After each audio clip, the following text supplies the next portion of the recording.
Yeah, I do apologise. I always think that people can hear what I'm saying, even if they're not listening. So to repeat myself, welcome to the Cabinet meeting. It is a public meeting and we're on camera. I don't think there's anybody new here who doesn't know the evacuation procedures, so I'll take those as read for the moment. Before I go into apologies, I want to welcome Catherine to Cabinet. I haven't seen you at Cabinet. No, not you, Caroline. No, that's Catherine. I know your place. Uh, welcome back anyway, and I trust everything's going all right with your family. And next in line is Caroline Bruce. That's all right. That's all right. I normally get things wrong myself. So Caroline is the I was going to say the pro tem pranali, but she's not doing a full week, is she? Interim director. Interim, Yeah. is that the right phrase? Interim director, who I've met. And has Margaret met? I can't remember. Were you there, Margaret? Were you on holiday? You met. So welcome to you. Right. This is also Pranali's last cabinet meeting. So I'm expecting lots of difficult questions. I'll expect written replies by tomorrow morning, Pranali, okay? I don't want any excuses. Okay. All right. Apologies for absence. I guess there are none as we're all here. Minutes of the last meeting. I don't think there's any discrepancies. Pat, are there? Good. Okay. Okay. So we'll take those as read, if I may. Declarations of interest. Has anybody got any declarations of interest? Okay. No, that's fine. So we're on to item 4. Matters. Have I got the right thing? Matters referred from scrutiny in accordance with scrutiny procedurals. Are there any matters referred? No matters referred. So we move on to item 5, Treasury Management Report. I gather, Sarah, you're speaking to this. Thank you. Thank you.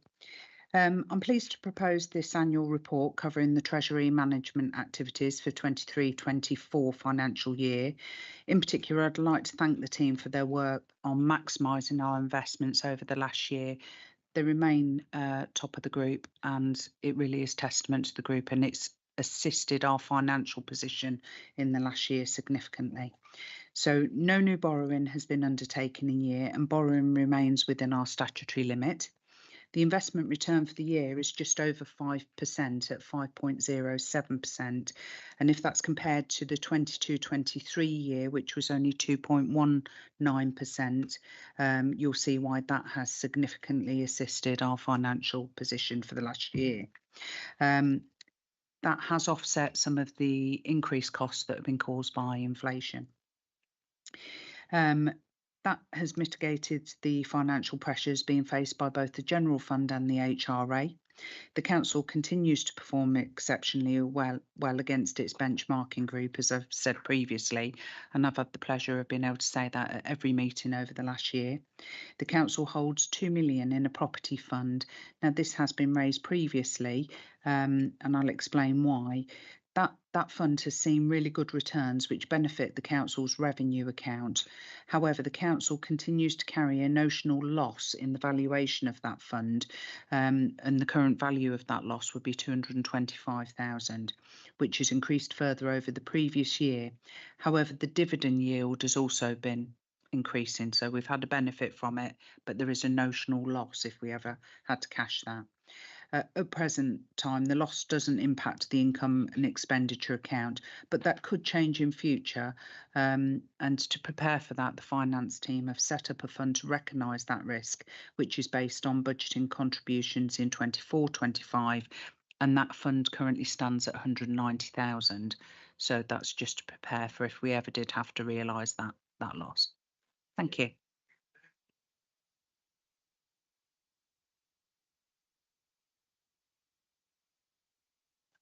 Thank you. Thank you. You've moved the recommendation at paragraph 2, which is to recommend approval of to Council and to note the actual position on the prudential indicators. I'm happy to second that from the chair. Are any questions or comments to make?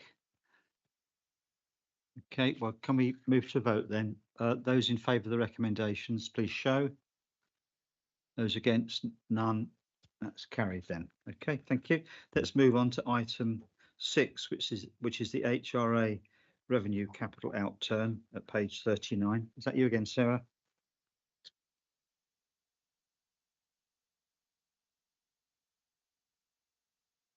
Okay. So I'm happy to propose the recommendations at 2.1, which notes the year-end position, the variations to the 23-24 approved budget and the resultant effect on the council's HRA balances and reserves as set out below and in the attached papers. So in relation to the HRA, despite the backlog in the audit accounts for local authorities, that's actually a national position affecting a number of councils, not just ours. The finance team have done a fantastic job of meeting the deadline for the publication of the draft statement of accounts by the 31st of May 24. These accounts therefore show the outturn position in front of us for both the HRA reports and the general fund report, which is going to be produced later. These will remain provisional until the audit is complete. The report compares the provisional outturn with the original budget as set at the rent setting meeting in February 23, as well as the latest approved estimate, which incorporates in-year approvals. The overall position is an overspend approved budget of 2,000, but with a carry forward of a further 203,000 into 24-25. This results in a year deficit of 943,000 and a draw on reserves of just under 1.2 million. Now, whilst those figures might sound very dramatic and drastic to listeners, it's a draw on reserves that is within the business plan and planned within these early years of that business plan. Is what's expected, with later years indicating a position where spends on staffing costs due to vacancy reserves will be replenished. There are a number of significant variations with underspends on staffing costs due to vacancies and higher levels of investment income and overspends due to increased council tax costs and reduced income due to voids, increased utility costs and higher repair costs, most notably on the major voids that we as a cabinet have scrutinised on a number of occasions. There is one variation that I wanted to highlight, and that is the reduction in arrears balances and the age of these balances due to the increased focus on debt recovery. That has now formed an action plan that comes to Cabinet on a regular basis. That work has led to a reduction in the provision for non-payment of arrears, and this has resulted in a year saving so far of 57,000. Carry forwards for agency costs and surveys and contract works have been approved under delegation.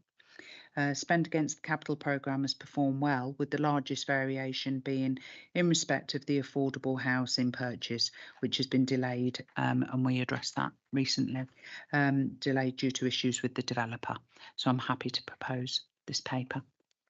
Thank you, Sarah. And as the other portfolio holder involved, I'm happy to second it naturally.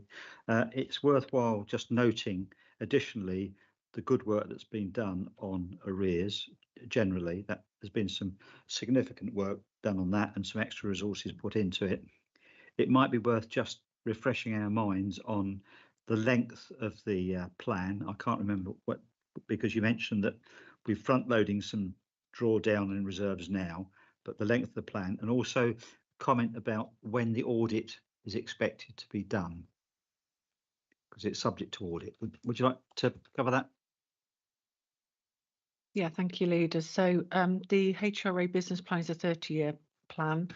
And in terms of the audit, we haven't got any kind of dates for that at the present time. We need government approval, and with the general election, that's now uncertain when they'll get to look at the changes to the Code of Audit Practice, which will dictate the deadlines for getting those audits signed off. Thank you. But the important thing is we've done our bit, and we're waiting on others to. Are there any questions or queries? Well, it's been seconded, so I'd like to move to a vote. Those in favour, please show. Any against? No, that's carried. Thank you very much. And I ought to say something before moving on to the next point, which I should have done earlier.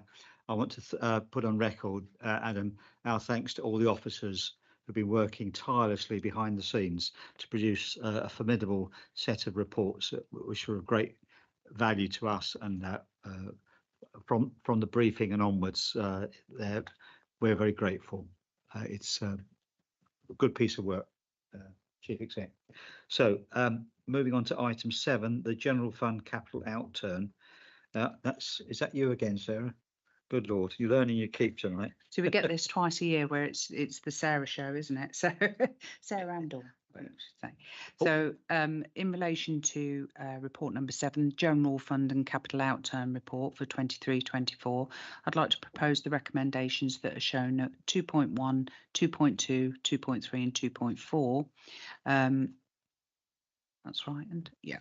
And I'm pleased to present the report to Cabinet. This report shows a comparison of the provisional outturn to the latest approved budget, which is the original budget that was set in 2023, when the council tax was set, updated for approval and supplementary estimates and carry forwards shown.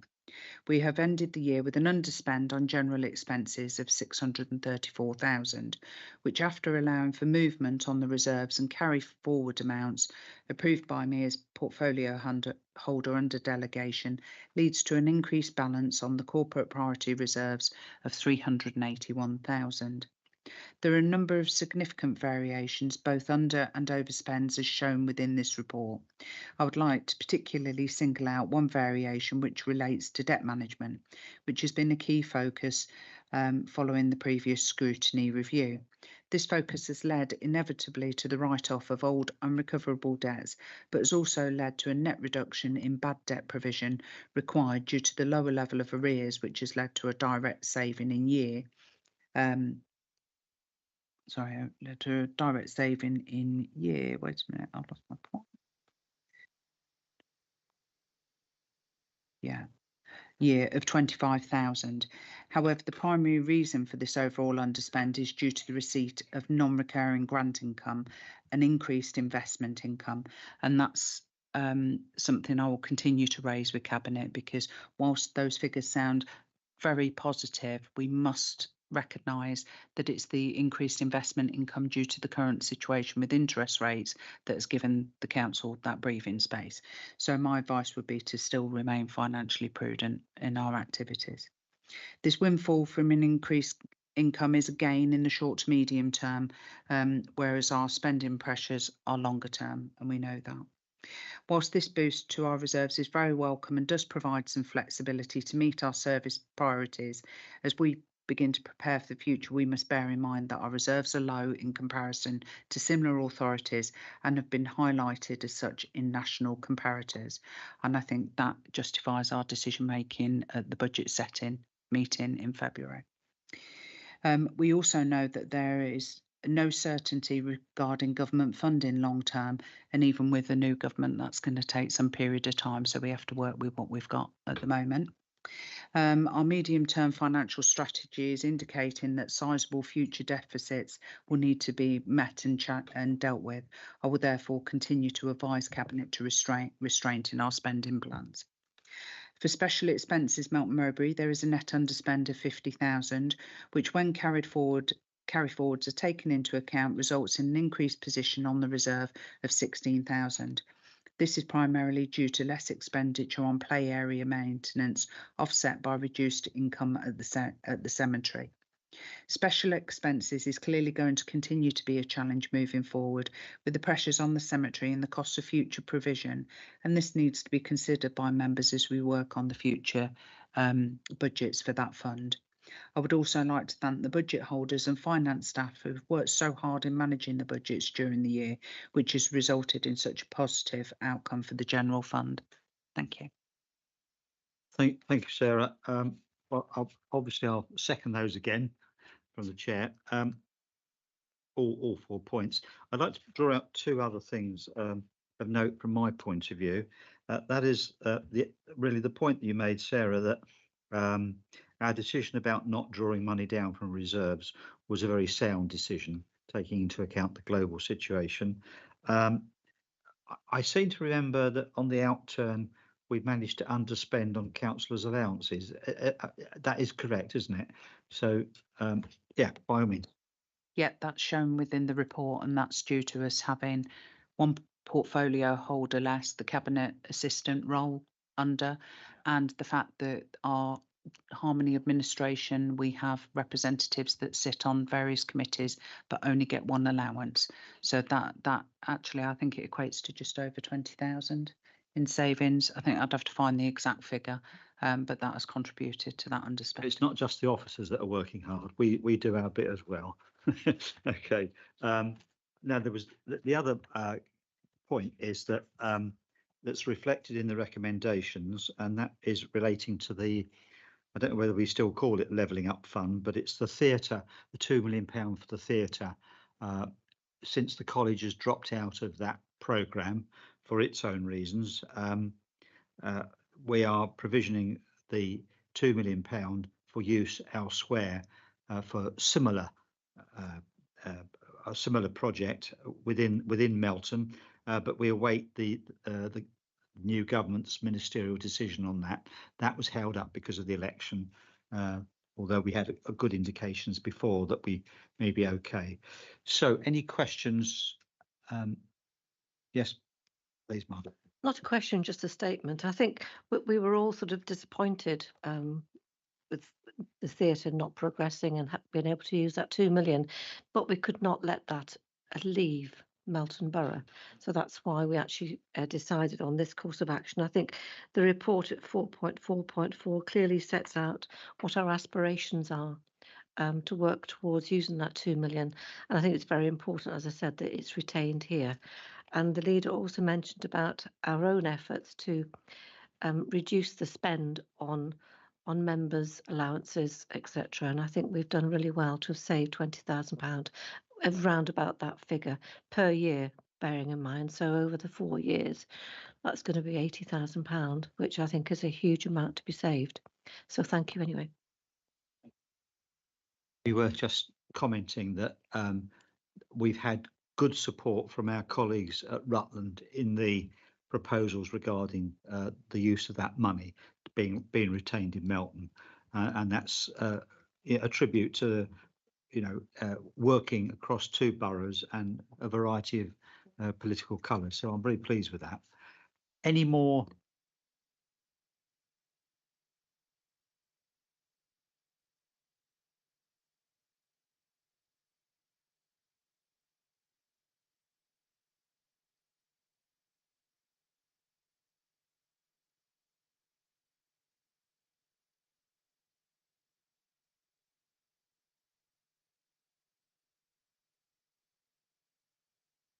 It is. So the Sarah show hands over to the Margaret show, but it's still Dawn as well. I think she's on every paper on this this agenda this evening. Yes. Obviously, you've all got the report before you. The latest position at the end of Q4 shows that the council are performing well across a range of services in delivering against our current corporate strategy. Where areas are performing well, we celebrate this. These include antisocial behaviour, ASB cases. In Q4, there has been 27 cases. This is lowest figure since Q1 in 2021-22. These relatively low numbers of ASB cases have continued the pattern from Q3. Some of the reasons for these low levels are likely to be around the continued poor weather. As we know, it's constantly raining, and the youth diversion activities underway. One to mention is Street Vibe, and also the work that other members are doing working with the youth. Even though the figures are low, we have been dealing with some very complex cases this quarter, which have been time intensive and have included closure of properties and injunctions. Rent collected as a percentage of the rent due in the year. We have seen much better performance in rent collection during Q4, and although not meeting targets, the trend is very positive. Performance is 97.35%, is nearly 3% better than the same period last year, which reflects the resources now in place to support this rent collection and the hard work of those involved. Where areas are in need of improvement, officers have developed plans to address the issues. These include homelessness. High number of priority need cases during December have resulted in more bed and breakfast accommodation being required for those that we owe a duty to. The council has a limited number of 2 and 3 bedroom properties with which to house those families who we owe a duty. This has resulted in a delay of families moving out from temporary accommodation, something that we don't like to see, but our hands are tied somewhat. Percentage of occupied commercial units in council ownership.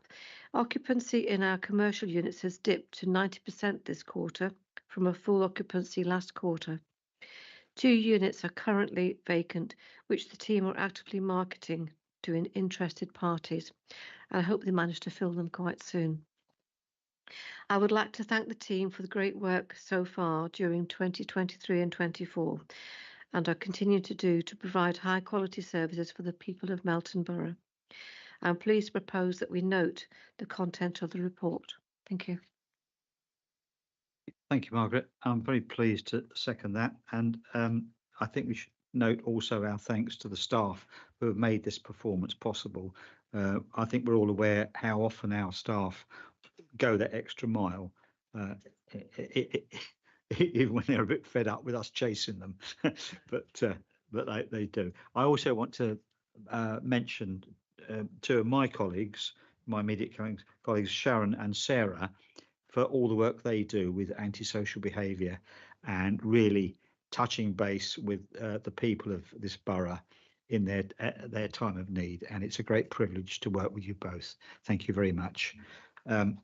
So are there any general questions? Yes, please, Sarah.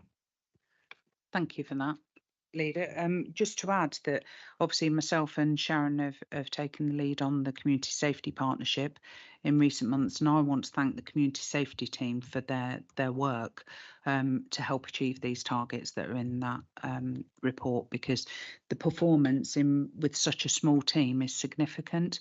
The closure orders that they've been successful in obtaining against people that have really been disruptive in our community to support the neighbours that their quality of life was significantly affected is really a testament to their good work.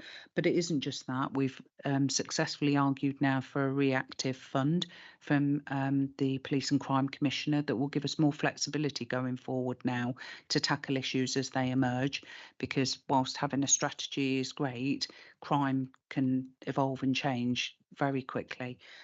So they have that at their disposal. And in that vein, because of the election, we haven't been able to publicise the good work they're doing. And certainly the recommendation from me to the team has been, get out there now and tell everybody what you've been doing, because there's significant work going on in readiness for summer, which we know is when antisocial behaviour can really blight communities.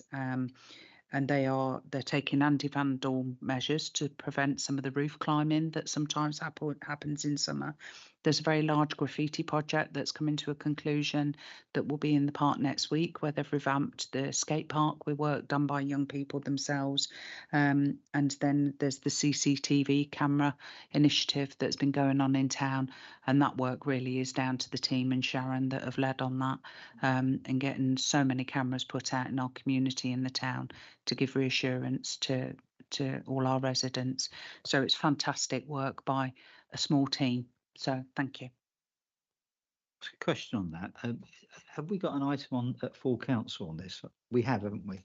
So we'll have an opportunity to rehearse those points again. Yes, so there will be a wider report. Audience. There'll be a report coming back on the report specifically related to a question in relation from the Conservatives in relation to the work we were doing to support shop workers. Yeah. So that report's currently being prepared by Aisha and the team, and that will come to full council. Yeah.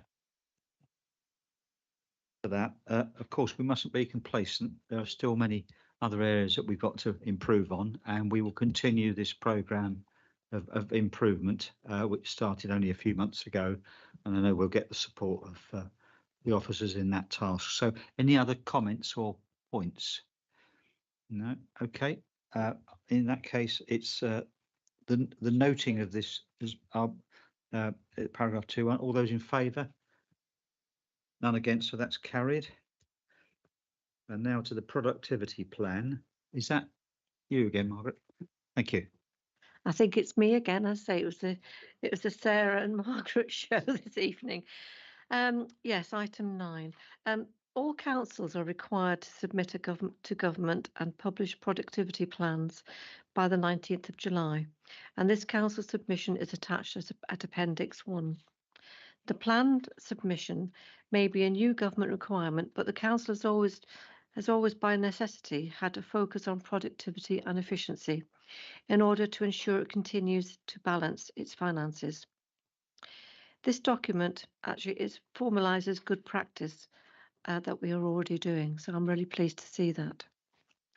The Council Service Review Programme is attached at Appendix 2, and this has commenced with a customer journey review recently considered by the Scrutiny Committee.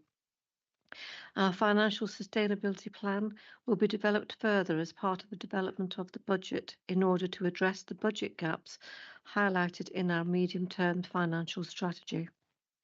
This formal productivity plan submission presents an opportunity to bring together what the Council has done, continues to do, and plans to do in the future in this area. It's also an opportunity to highlight to central government barriers to success and how they can help further in the various areas. The various headings in the submission helped us realise as a team what we are doing and what we are achieving. And to my mind, I think that's been very useful. I'm sure the Cabinet will join me in thanking the whole team for what they've produced and the hard work that they're doing. I'm happy to propose recommendations at 2.1, 2.2 and 2.3 this evening. I look for a seconder.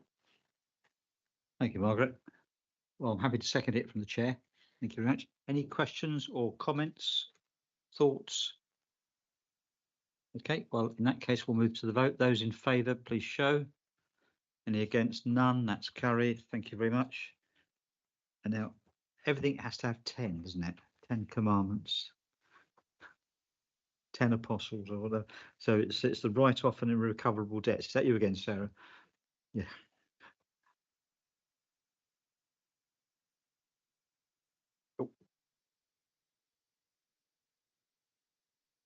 I have it all on my screen, so I can't flicker through as quick as you. That's it with your papers, that's fine. So in relation to this paper, I'm happy to propose the recommendations that are at 2.1 and 2.2. We've already, this paper relates to the write-off of debts, and as has already been highlighted in the outturn reports, the increased focus on debt recovery is having a positive impact on the finances of the council in terms of the level of bad debt provision we are having to set aside. It is recognised there is more work to do, particularly in sundry debts and rent recovery, and that remains our action plan, obviously, for rent recovery. However, the council tax collection, we have been in the top quartile nationally for the past 3 years, and we're top performer in Leicestershire in 23-24 and increased our collection rate by 0.17% over the previous year.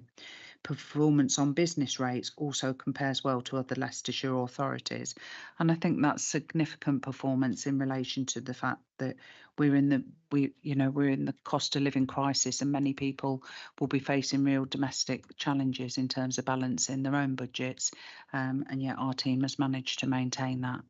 And I think we also need to note that it isn't just about the recovery, it's also about the support that goes in at an early stage and the way housing has changed to have that early intervention in terms of rent arrears, so that we're not allowing people to accrue very large debts anymore without intervention. All debts proposed for write-off in this report have followed the steps set out within the Council's corporate debt recovery policy, and therefore I'm happy to propose this report. Thank you. Thank you, Sarah. I'm very happy to second that formally. Before we ask for questions or comments, there is an appendix which, if we wish to refer to it, we'll have to go into exempt mode. So just bear that in mind. And when you were talking about helping people in their indebtedness, I think we should just note that we've got very good relationships with Mad Mac, who do a lot of work, and they were due to speak to full council, but for the election back a while. So, but they're speaking to us on the 25th of this month at full council, and that'd be really nice to show our respect to them and our thanks to them for the contribution that they make in helping people not get into debt or get out of debt. So, having said all that, any comments? Go on, Margaret. Yes, I'm really pleased that we do have some form of way to help people before they get too far into debt that they can never get out of it. And that's where Mad Mac come in and the work of the officers, and us to acknowledge that people will get into debt, but what we need to do is give them a helping hand to get out of it and show them a way forward. So I'm really, really pleased for that. Yes, I think it's a really good report. So thank you, officers.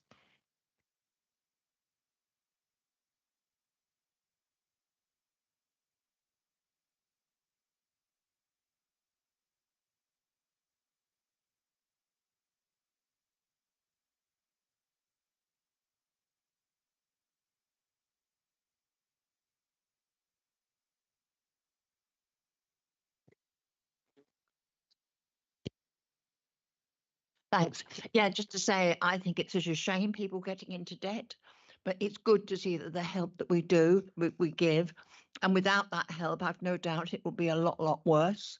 And of course, as ever, prevention is better than cure. You know, so if we can stop people getting into debt, I think that'll be worthwhile. Thank you.